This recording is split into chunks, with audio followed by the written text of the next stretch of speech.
முதல் ராசியான மேஷ ராசி, இவங்களுக்கு இந்த தமிழ் வருடம் எப்படி இருக்கு? பராபவ ஆண்டு.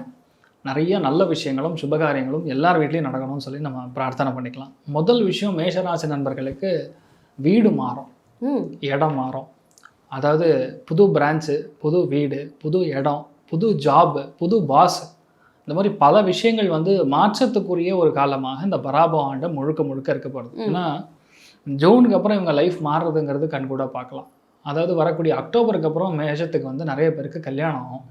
அதாவது வரக்கூடிய 2027 தை மாதம் மேஷராசி நண்பர்கள் நிறைய பேருடைய வீட்டில் கல்யாணம் ஆகக்கூடிய பிராப்தம், ஆண் குழந்தை பிறக்கக்கூடிய பிராப்தம்ங்கிறது வரக்கூடிய அக்டோபர் மாதத்துக்கு அப்புறம் இருக்கக்கூடிய வாய்ப்புகள் அதிகம். இந்த சென்ட்ரல் நடக்கிறது எல்லாமே கமர்ஷியலான விஷயங்களாக இருக்கும். வீடு கட்டுறது, நிலம் வாங்கிறது, ஸ்கூல் ஆரம்பிக்கிறது, ஒரு கடை ஆரம்பிக்கிறது, உணவகம் ஆரம்பிக்கிறது, பொட்டிக் ஆரம்பிக்கிறது, இந்த மாதிரி ஒரு புது கைண்ட் ஆஃப் என்ன சொல்கிறது, ஒரு பிஸ்னஸ் ஆரம்பிக்கக்கூடிய பிராப்தம் தான் இந்த காலகட்டங்களுக்கு நிறையா இருக்குன்னு சொல்லலாம். நிறைய பேர் சொந்த ஊர்லேருந்து வெளியூர் போயிடுவாங்க. சில பேர் வெளிநாட்டில் இருக்கிறவங்க சொந்த ஊருக்கு வந்து விவசாயம் பண்ணலாம் அப்படின்னு ஆரம்பிப்பாங்க. இதில் மெயினாக விவசாயத்தில் பெரிய புரட்சி ஏற்படக்கூடிய வாய்ப்புகள் மேஷராசி நண்பர்கள் மூலியமாக ஏற்படும். மேஷத்தில் பிறந்த பல பேர் வந்து விவசாயம் ஆரம்பிக்கக்கூடிய பிராப்தம் உண்டு. நான் உங்களுக்கு சொன்ன மாதிரி நிறைய பேருக்கு அந்த சொந்த பந்தங்களிடையே இருக்கக்கூடிய வாக்குவாதங்கள், சண்டைகள் இதெல்லாம் வந்து முடிஞ்சிடும். விரயத்தில் உட்காந்துருக்கக்கூடிய சனியை பார்த்து நீங்கள் பயப்பட வேண்டிய அவசியம் கிடையாது. ஐயோ 7.5 சனி ஆரம்பிச்சிடுது, வாக்கியத்தின் மேலும் சனி வேறு உள்ளே வந்துச்சு, திருக்கணித்து ஆல்ரெடி 1 வருஷம் ஆச்சு, ஒன்றும் இல்லை, லைட்டாக அலைச்சல் கொடுக்கும், நிறைய லோன் வாங்க வைக்கும். இந்த மாதிரி விஷயங்கள் எல்லாமே மேஷத்துக்கு ஏற்படக்கூடிய வாய்ப்புகள், அது அவங்க பயன்பெறக்கூடிய வாய்ப்புகள் மிக அதிகம்.